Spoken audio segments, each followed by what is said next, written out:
இப்போ ஒரு அற்புதமான ஒரு கதையோட இன்னைக்கு அமர்வை தொடங்குவோம். வைண்டர் அப்படின்னு ஒருத்தர் எழுதின கதை. இந்த கதையில ஒரு தாய் வயிற்றுக்குள்ள இருக்க கருவுல இருக்க 2 குழந்தைகள், அவங்க 2 பேருக்கு நடுவுல பேசிக்கிறாங்க. இது ஒரு கற்பனை கதை தான், இருந்தாலும் நம்மளுடைய சிந்தனையை ஆழமா தூண்டக்கூடிய. ஒரு தாயோட கருவுக்குள்ள இரட்டை குழந்தைகள் இருக்காங்க.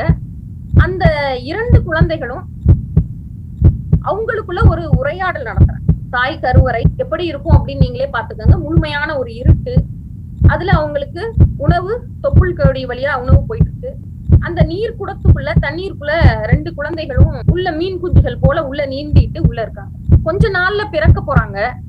அப்போ முதல் குழந்தை என்ன கேக்குது, பிரசவத்துக்கு அப்புறம் ஒரு வாழ்க்கை இருக்கா, அத நீ நம்புறியா அப்படின்னு கேக்குது. அது மேல உனக்கு நம்பிக்கை இருக்கா அப்படின்னு. அப்ப 2வது குழந்தை என்ன சொல்லுது அப்படின்னா, அப்கோர்ஸ் அப்படி ஒண்ணு இருக்கலாம், அப்படி பிரசவத்துக்கு அப்புறம் ஒரு வாழ்க்கைன்னு ஒண்ணு இருக்கலாம். இப்போ நாம இந்த கருவுல உள்ள இருக்கதை அடுத்து நம்ம வாழ போற, பிரசவத்துக்கு அப்புறம் வாழ போற ஒரு வாழ்க்கைக்கான தயாரிப்பா கூட இருக்கலாம் அப்படி சொல்லுது. அது கேட்டவுடனே முதல் குழந்தை திரும்ப சொல்லுது, முட்டாள், அப்படியெல்லாம் ஒண்ணுமே இல்ல. பிரசவத்துக்கு அப்புறம் ஒரு வாழ்க்கை அப்படியெல்லாம் ஒண்ணுமே இல்ல. சரி, அப்படி இருக்குன்னு வச்சுக்கோயேன், அப்படி ஒரு வாழ்க்கை இருக்கு அப்படின்னா அந்த வாழ்க்கை எப்படிப்பட்டதா இருக்கும், எப்படி இருக்கும் அப்படின்னு கேக்குது. அதற்கு இந்த 2வது குழந்தை என்ன சொல்லுதுன்னா, பரிதாபமா, அது எனக்கு தெரியாது. மேபி அந்த வாழ்க்கையில நிறைய வெளிச்சம் இருக்கலாம், நாம நம்மளுடைய கால்களை பயன்படுத்தி நடக்கலாம், நம்முடைய வாயை பயன்படுத்தி சாப்பிடலாம், இப்போ நமக்கு இல்லாத சில உணர்வுகள் அப்ப இருக்கலாம் அப்படின்னு சொல்லுது.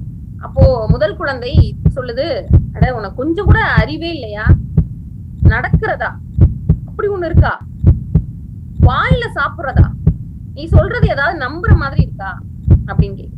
வாயால எப்படி சாப்பிட முடியும், நமக்கு தொப்புள் கொடி வழியா உணவு வருது, அந்த தொப்புள் கொடியும் ரொம்ப சிறிதான அளவுதான் இருக்கு. பிரசவத்துக்கு அப்புறம் நமக்கு வாழ்க்கையோ அல்லது உணவு எடுத்துக்கிறதோ அந்த மாதிரியான எதுவும் இருக்க வாய்ப்பே இல்லை அப்படின்னு முதல் குழந்தை சொல்லுது. ஒருவேளை இந்த தொப்புள் கொடி இருக்குது இல்லையா, அது பிரசவத்துக்கு அப்புறம் தேவைப்படாம கூட இருக்கலாமே, தொப்புள் கொடி வழியா நம்ம எடுத்துக்கிற உணவு பிரசவத்துக்கு அப்புறம் நமக்கு தேவைப்படாம கூட இருக்கலாமே அப்படின்னு 2வது குழந்தை பரிதாபமா கேக்குது. அப்ப முதல் குழந்தை திரும்பவும் கோபப்பட்டு, நான்சென்ஸ், உனக்கு சுத்தமா அறிவே கிடையாது, லாஜிக்கல் திங்கிங்கும் கிடையாது.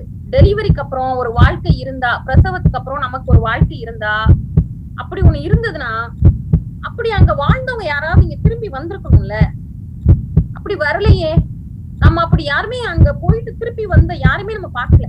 அதனால டெலிவரிக்கு அப்புறம் வாழ்க்கை கிடையாது, அதுக்கப்புறம் ஒருத்தர் வாழ்றாங்க அப்படின்றது கிடையாது. பிரசவம் என்பது முடிவு, பிரசவம் என்பது இறுதி, அதற்கப்புறம் என்ன, ஒரே இருட்டு, வெறுமை, அமைதி. அதுக்கப்புறம் நாம எங்க இருக்கோம்னா நாம அதுக்கப்புறம் எங்கேயுமே இல்ல, நாம எங்கேயுமே போகல. இப்படியா முதல் குழந்தை சொல்லு. உடனே 2வது குழந்தை என்ன சொல்லுது தெரியுமா, ஒத்துக்குது, சரி எனக்கு தெரியல, பிரசவத்துக்கு அப்புறம் வாழ்க்கை இருக்கா அப்படின்றதெல்லாம் எனக்கு தெரியல, ஆனா நிச்சயமா அம்மான்னு ஒருத்தர் இருப்பாங்க, அவங்க நம்மள பாதுகாப்பாங்க, நம்மள கவனிச்சுப்பாங்க அப்படின்னு நான் நிச்சயமா நம்புறேன்னு சொல்லுது. அப்போ அந்த முதல் குழந்தை ஒரே சிரிப்பு, என்னது அம்மாவா, உனக்கே நீ சொல்றது சிரிப்பா இல்லையா, அம்மான்னு ஒருத்தவங்க இருக்காங்களா, சரி நீ சொல்ற மாதிரி அம்மான்னு ஒருத்தவங்க இருக்காங்கன்னு வச்சுக்கோ, இப்ப அவங்க எங்க இருக்காங்க, நேரடியா கேக்குது, வேர் இஸ் ஷீ நவ், இப்ப எங்க, இப்ப இங்க இல்லையே, அம்மான்னு ஒருத்தர் இல்லையே, அவங்களை எங்க காமி பார்க்கலாம், பார்த்தா நம்புறேன் அப்படின்னு முதல் குழந்தை சொல்லுது. வழக்கம் போல அந்த 2வது குழந்தை என்ன பண்ணுது, பரிதாபமா, நம்ம சுத்தி எல்லா இடத்துலயும் அம்மா இருக்காங்க, நாம அவங்களாலதான் சூழப்பட்டு இருக்கோம், நாம அவங்களோட ஒரு பகுதியா இருக்கோம், அல்லது நாம அவங்களாலதான் செய்யப்பட்டு இருக்கோம் அப்படின்னு 2வது குழந்தை பரிதாபமா சொல்லுது. அப்போ நம்ம அதி அற்புத சிந்தனையாளரான முதல் குழந்தை என்ன சொல்லுதுன்னா, உறுதியா சொல்லுது, I don't see her so she doesn't exist, நான் அவங்கள பார்க்கல அதனால அவங்க இல்ல அப்படின்னு சொல்லுது. அப்ப 2வது குழந்தை என்ன சொல்லுது அப்படின்னா, எப்பவாவது சில நேரங்கள்ல நீ அமைதியா இருக்கும்போது, கவனிச்சு நிஜமாவே போக்கஸ் பண்ணி கேட்கும் போது அவங்களுடைய இருப்பை உன்னால் உணர முடியும். அவங்களோட அன்பான குரல் மேல இருந்து உன்னை கூப்பிடுறத கேட்க முடியும். இப்படியாக அந்த கதை நிறைவு பெறுது. இது எதற்கான கதை அப்படின்னு நம்ம பார்த்தோம்னா, இந்த கதை existence of god and life after death, இறப்புக்கு அப்புறம் நமக்கு ஒரு வாழ்க்கை இருக்கு அப்படின்றத நமக்கு உணர்த்துறதுக்காக வடிக்கப்பட்ட ஒரு கற்பனை கதை. இப்போ நாம என்ன பண்றோம், எப்படி இருக்கோம் அப்படின்னா, எப்படி முதல் குழந்தை டெலிவரிக்கு அப்புறம் ஒரு வாழ்க்கை இல்லை அப்படின்னு முரட்டுத்தனமா நம்புதோ, அதே மாதிரி நம்மள பல பேர் இறப்புக்கு அப்புறம் ஒரு வாழ்க்கை இல்லை அப்படின்னு நம்புறோம். ஆனா ஞானிகள் என்ன சொல்றாங்க, இரண்டாவது குழந்தை மாதிரி அப்படி ஒண்ணு இருக்கலாம், அதற்கான தயாரிப்பு தான் இப்ப நம்ம வாழ்ற வாழ்க்கைன்னு சொல்றாங்க. மரணத்துக்கு அப்புறம் நமக்கு ஒரு வாழ்க்கை இருக்கு, அதற்கான தயாரிப்பு.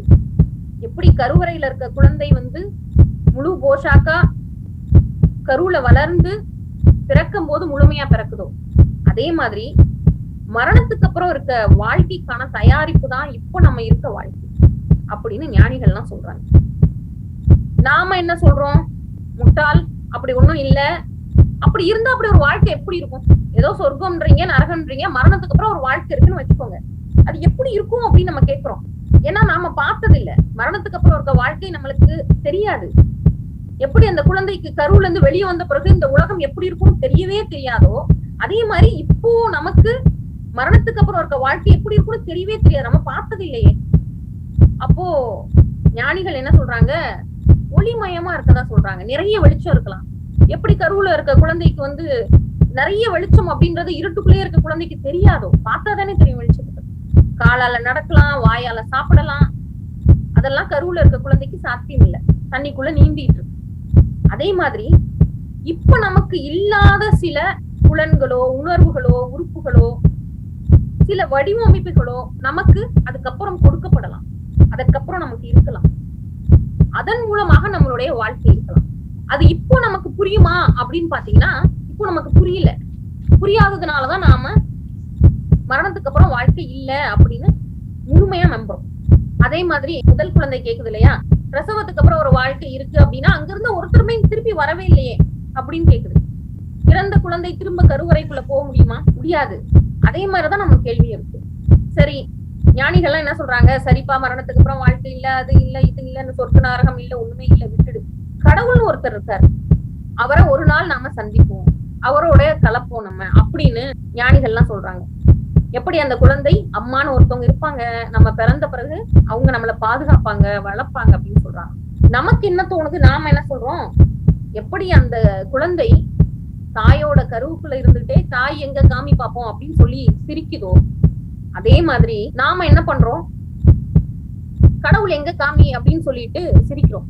ஞானிகளும் சித்தர்களும் பரிதாபமா சொல்றாங்க, நம்ம சுற்றி எல்லா இடத்துலயும் இருக்காங்க. அந்த குழந்தை சொல்லுது இல்லையா, இரண்டாவது குழந்தை முதல் குழந்தைகிட்ட சொல்லுது, கருவறைக்குள்ள இருந்துட்டு தாய் எங்க அப்படின்னு கேக்குற அந்த குழந்தைகிட்ட சொல்லுது, நம்ம சுத்தி எல்லா இடத்துலயும் அவங்க இருக்காங்க, நாம அவங்களாலதான் சூழப்பட்டு இருக்கோம், நாம அவங்களோட ஒரு பகுதியா இருக்கோம், அவங்க இல்லாம நாம கிடையாது, அவங்களாலதான் நாம செய்யப்பட்டு இருக்கோம். அப்போ அதே போல ஞானிகள் நம்மள்ட்ட கதறி நம்மளுக்கு புரிய வைக்க ட்ரை பண்றாங்க. நம்ம உடலுக்கான மருந்தாக இல்லாமல் நம்ம உயிருக்கான ஏற்றத்தையும் மருந்தையும் கொடுப்பதாக இது அமையும் அப்படின்னு நம்பி இதோட விடைபெறேன். அனைவருக்கும் வணக்கம்.